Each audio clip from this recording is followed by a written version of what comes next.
dia faly manolotra ny arahabatsika rehetra mpanaraka tsy tapaka ny fandarana Jeanne Forêt Santé aty Canada indray ny tenako.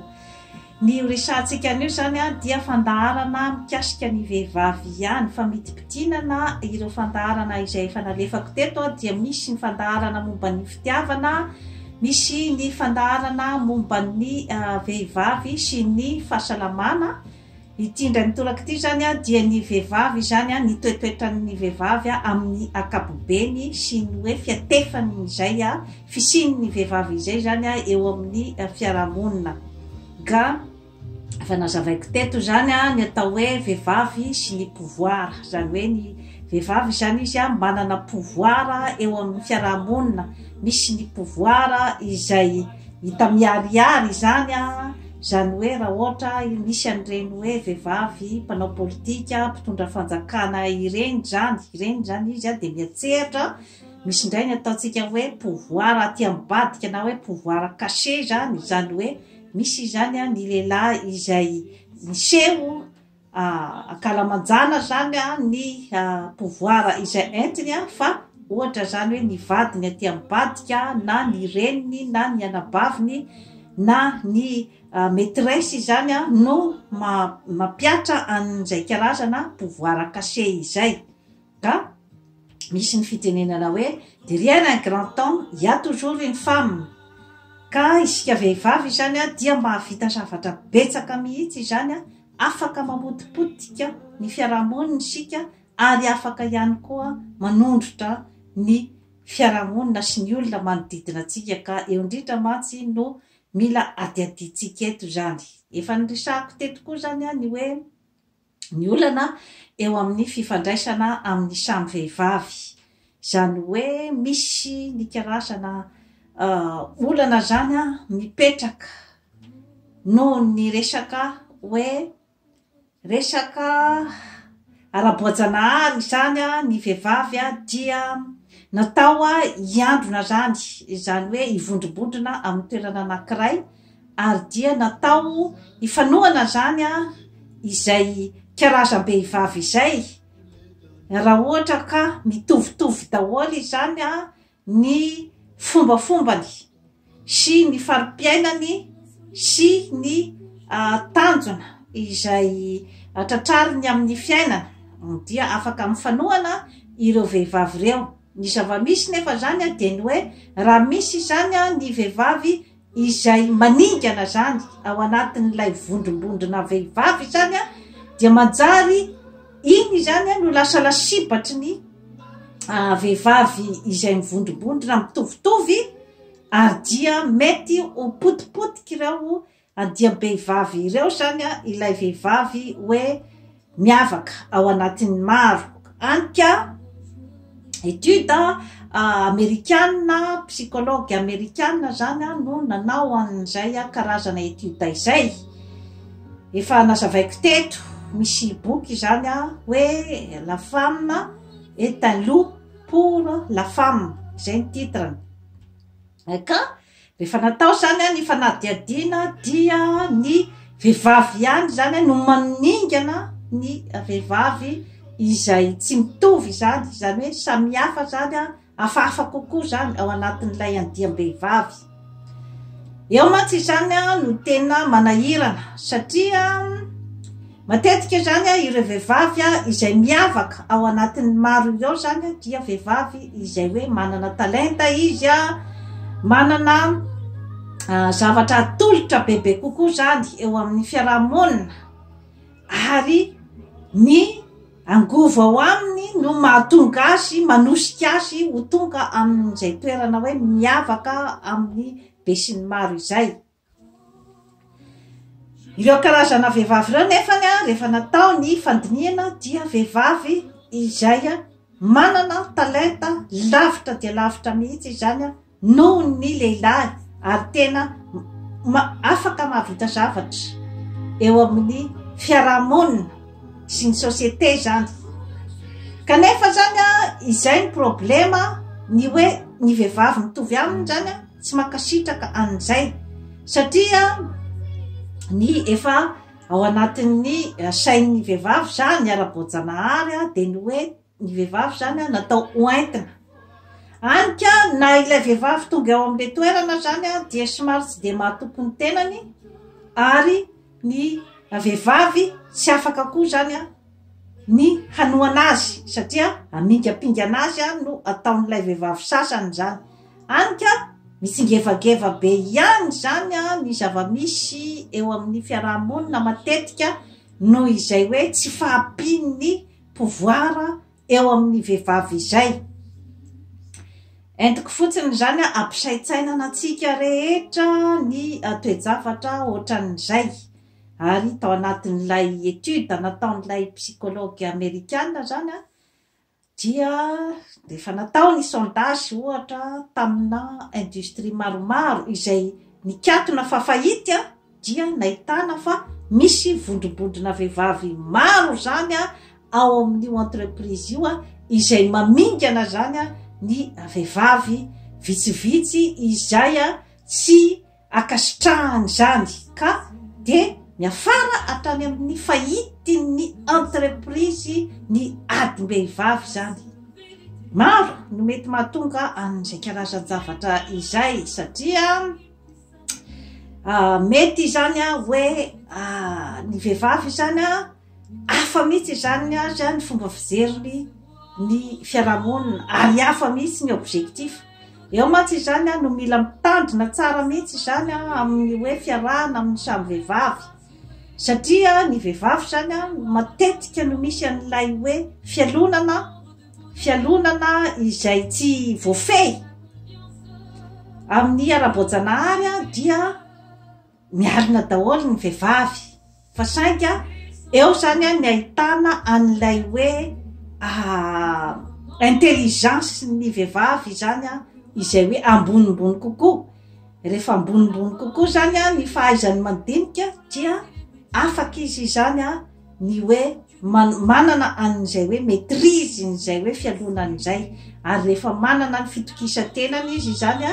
dia tsy dia mba ahitanao loatra zany a an'ilay karazam-pialonana izay hita matetika zany a amin'ny samy vehivavy satria manana ny fitokisan-tenany izy mahafantatra ny valeurany izy a ary dia makasitraka ny tenany ka miaingeo zany a ny hoe fiarahamonina mety amin'ny samy vehivavy zany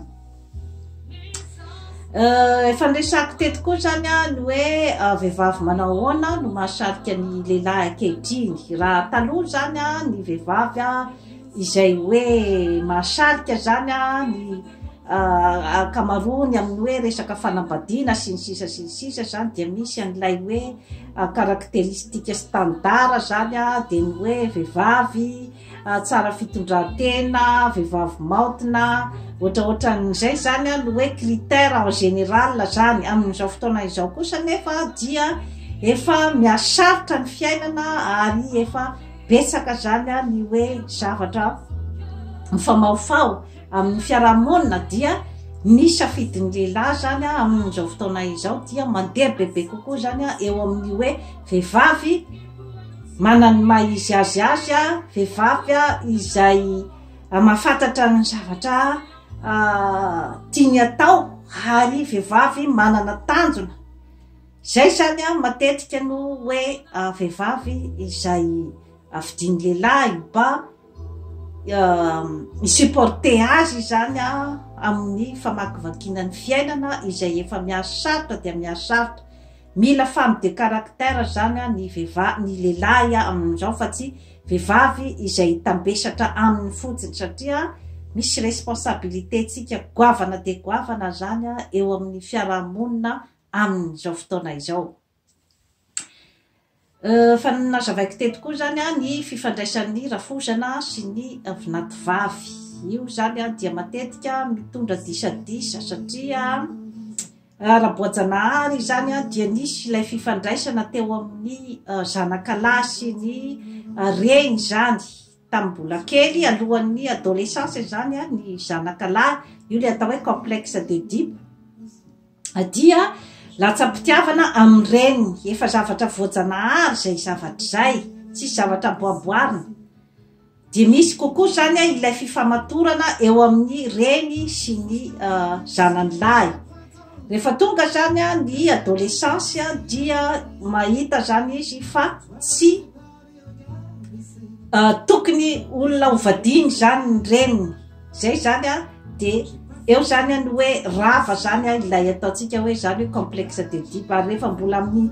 lay tovolahy mbola kely zany a de matetika misy karazana zany a hoe fifanolanana amiray mpianakaviana satria lay miady toerana zany fa rehefa tonga ny adolescence zany a dia rava zay zavatra zay a ary dia amin'iny zany a ny lehilahy a no mijery zany a ny vehivavy hafa zany akoatran'ny reniny satria eo zany a no misy ny fahadisom-panantenana voalohany amin'ny lehilahy de ny hoe tsy afaka zany izy a manambady ny reniny ka maro dia maro zany a ny hoe rehefa tsy voarava zany a izay complexe d'Oedipe zay rehefa tsy nandeha tamin'ny etape iray zany a de eo zany a no mahatonga n'ilay hoe inceste na ilay ataotsika zany hoe mifototra zany hoe ilay lehilahy zany a manjary ohatrany hoe andeha anao firaisana ranofo amin'ny anabaviny na amin'ny havany ohatraohatran'izay zany tsetsatsiaritra iny zany a fa ny eo amin'ny hoe rafosana sivy na tovavy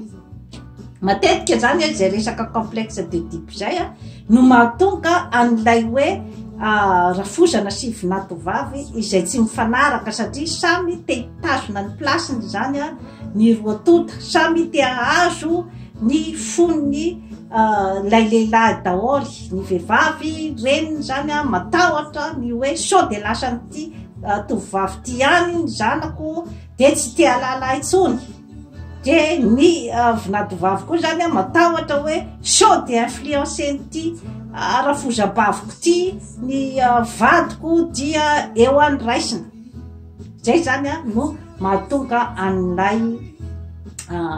olana mipetraka zany a amin'ny rafozana sy ny vinatovavy matetika efa nomeko tamin'ny karazam-pandaharana zany hoe inona ny vahaolana amin'ny toejavatra toy izay le sako teto koa zany hoe vehivavy tsy ampilany matetika zany a raha ohatra zany hoe misy vehivavy tokana zany a manano tena tsy miaraka amina lehilahy zany kanefa kizitinjitina zany a de tonga de mandeha zany le conclusion hoe vehivavy tsy ampilany kanefa zany zavatra zany moa zany a de ohatrany hoe karazana fandatsana atao ny olona anankiray zany a hoe tonga de petahana fotsiny zany hoe surnom petahana fotsiny hoe izao zany io matetika zany a ny hoe ny olona faible amin'ny société zany a no tonga de hoe anangonana ny rihatra hoe io zany de izao tsy voatery ho imaziny vehivavy tsy ampilahiny ihany zay zavatra zay tsy hoe vehivavy fa ny imaziny société en général zany a hoe raha vao misy ny faible zany a izay azo aniliana ny rihatra rehetrarehetra de atao any aminy zany a ny hoe karazana remarque zany misy ihany koa zany a ny efa nazavaiko teto ny hoe antoky ny fampandrosoana ny fanajana ny vehivavy satria ny vehivavy no loharan'ny poerantsika olombelona rehetrarehetra mitondra ny vohoka nadritran'ny 7 volana ary dia ny akindrindrina irery ozy izy ny fitenenana miaritra zavatra maro zany ny vehivavy ary dia mahavita zavatra maro satria maro amin'ireny vehivavy manano tena ireny no mahatafita zaza zavatra misy zany zavatra zany tonga amtanjona izay tiany hotratrarina amin'ny fiainana ka ny vehivavy zany dia tokony hoajaina satria maro dia maro ny soa mety ho azo ny fiarahamonina zany amin'ny vehivavy misy ve ny vehivavy sambatra efa nazavaiko teto koa zany satria ny vehivavy zany dia matetika moa zany ahitana tsinony daholy zany ny circonstance rehetrarehetra zany mikasika ny vehivavy rehefa tsy mahita vady zany ny vehivavy de lazaina fa hoe tataraina daholo ty zavatra rehetrarehetra ty angamba vehivavy ratsy fitondran-tena angamba vehivavy kizitina loatra vehivavy ratsy tarehy ohatraohatra amin'izay zany no atolaka any aminy tsara tarehy sady tsara bika koa dia tonga dia mora mahazo an'ilay kalifika ty fakora somary jejojejo zany fa hoe makorel inona ihany ary zany no zavatra tsy atolaka zany any amin'ny vehivavy ka hoe misy ve ny vehivavy sambatra satria matetika moa zany dia ny hoe ny vehivavy ny mitondra ny karazana blessure rehetrarehetra eo amin'ny fifankatiavana izany sy ny hoe fifaneraserana amin'ny mpiarabelona misy ve ny vehivavy sambatra eny misy ny vehivavy sambatra raha ohatra ka nikoja tao aminy zany izy an'ilay ataotsika hoe estime de soi sy ny confiance en soi zany hoe ny fitokisan-tenany sy ny fankasitrahan'ny tenany amin'ny hoe zay zavatra any aminy sy ny hoe ny zavatra izay azo ny kojaina any aminy zany hoe izy ihany zany no mahafantatra ny hoe ny forceny sy ny faiblesseny ary amin'izay fotoana izay izy zany no hanana ny ataotsika hoe karazana zany hoe imasy tsara amin'ny tenany zany satria manahirana be zany eo amin'ny vehivavy izay hoe tsy fananany an'izay fitokisa-tena sy ny hoe fankasitrahany ny tenan'izay satria manjary miteraka fikorotanana maro zany eo amin'ny fiarahamonina rehefa tsy de tena milamina loatra zany ny vehivavy satria maro dia maro misy ny hormone estrogène ny progestérone ny ocytocine sy ny sisa ny adrénaline izay mikorina zany ao anatytsika vehivavy ao ny fadim-bolana sy ny sisa dia misy influenceny any amin'ny humeur sy ny atodotsika vehivavy anyka raha ohatra ka tsy mametraka an'izay hoe fitezana saina vatana sy ny fanahy izay zany isika vehivavy dia mety hitondra ny fanakorotanana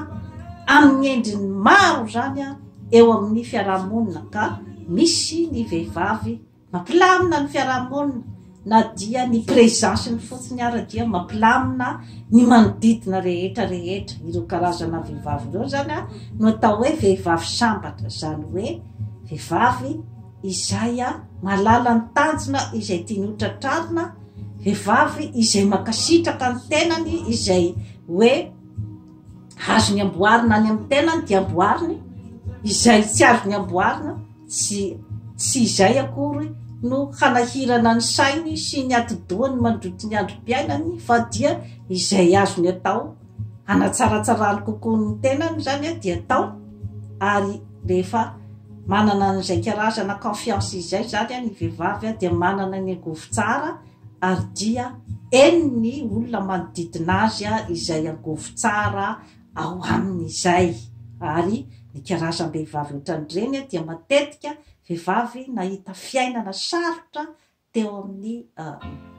tantarany ary nahay nanamboatra izany ary indrindraindrindra koa raha nisy ny erreur izay nataony dia ainy ny miassume an'izay erreur zay fa tsy hoe apetraka any amin-drakoto na rabe na rasoa ny erreur sy ny hoe zavatra tsy metimety amin'ny fiainanao. Fandraisako teto koa zany ny fitiavan'ny reny antoky ny fahombiazan'ny zanaka izany hoe ilay fitiavana tsy misy takalony ometsika ny zanatsika zany dia misy effet ny BTP zany io zavatra io any amin'ny zanatsika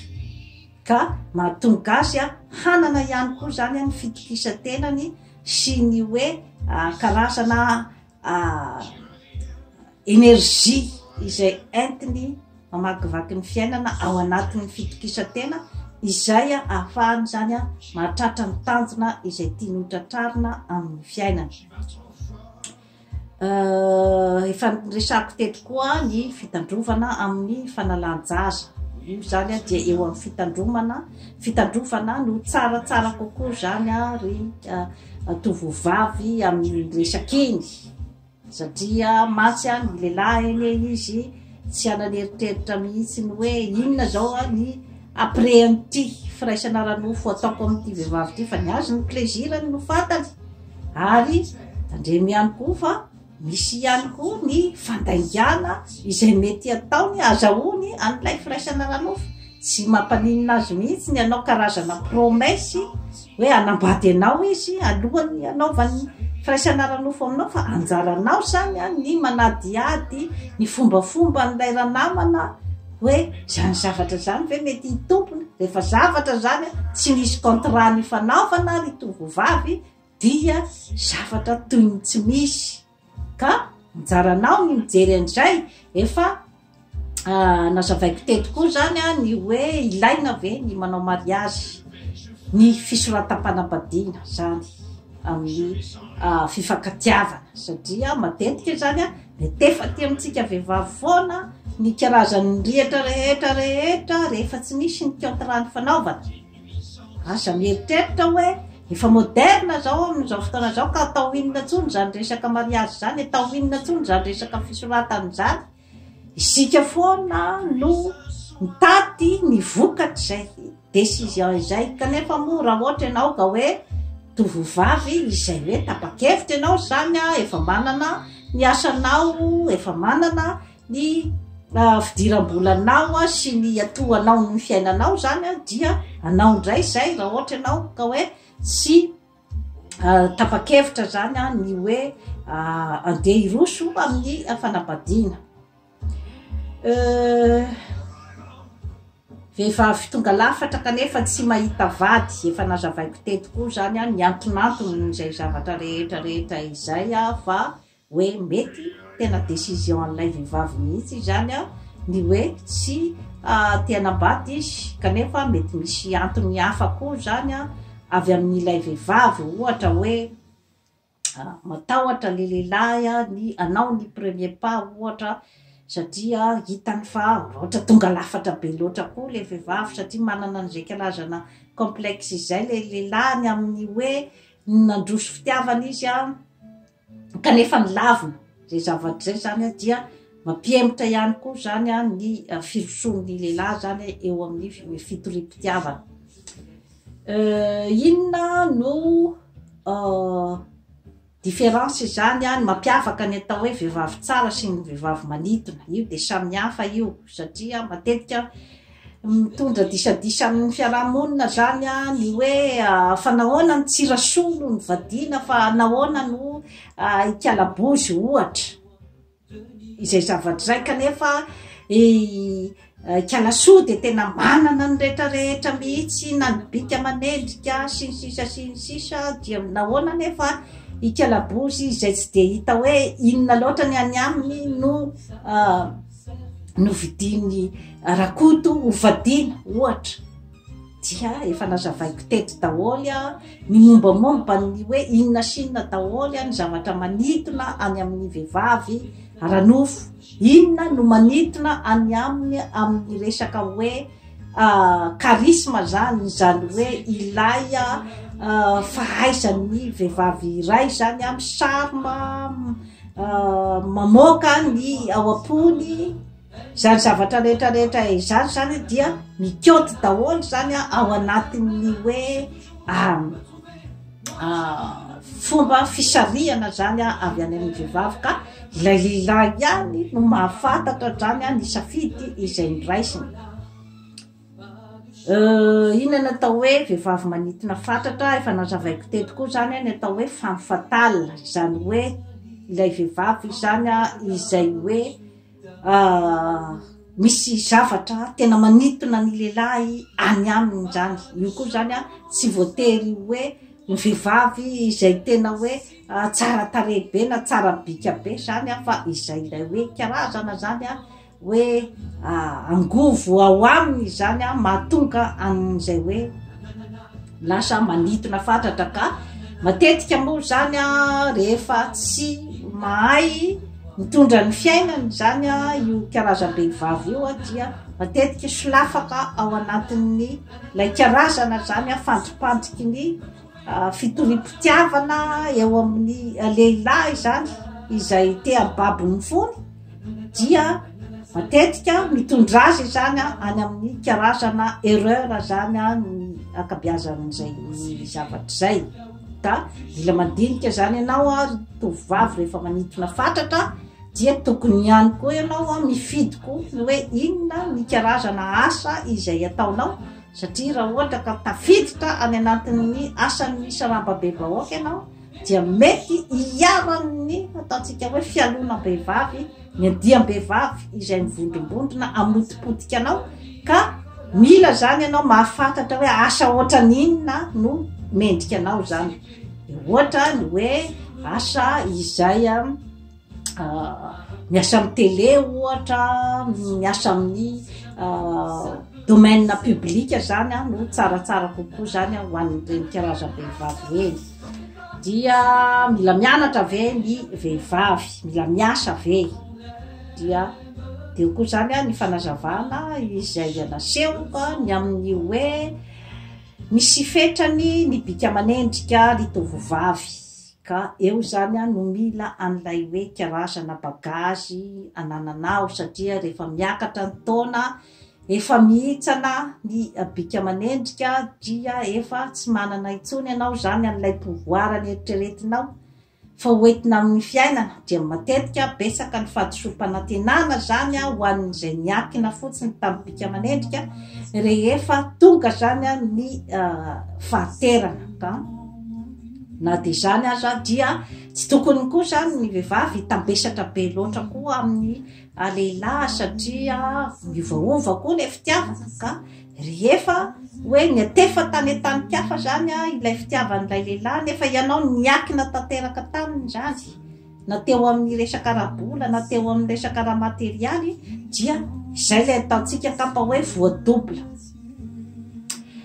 Ino no zavatra manitona ara-nofo any amin'ny vehivavy efa nazavaiko teto daholo zany ny hoe zavatra manitona ara-nofo any amin'ny vehivavy, satria samihafa ny zavatra manitona ara-nofo sy ny hoe resaka ara-panahy sy ara-toetsaina zany izay mifamaofao zany amintsika vehivavy. Dia ny vehivavy sy ny frigidité fanazavaiko teto koa zany ny vehivavy izay hoe tsy maheno fafinaretana mihitsy zany rehefa amin'ny firaisana ara-nofo, kanefa ny vehivavy zany dia tena tsy sahy miteny an'io zavatra io mihitsy zany, kanefa mahatonga frustration be de be amin'ny fiarahamonina izay zavatra zay, satria maro amin'ireo karazam-behivavy ireo no lasa voan'ny dépression nerveuse, no lasa vehivavy gizitsinjitina, tsy de mahay miaramonina loatra amin'olona, satria tsy ampy zany ny fitiavana, satria ny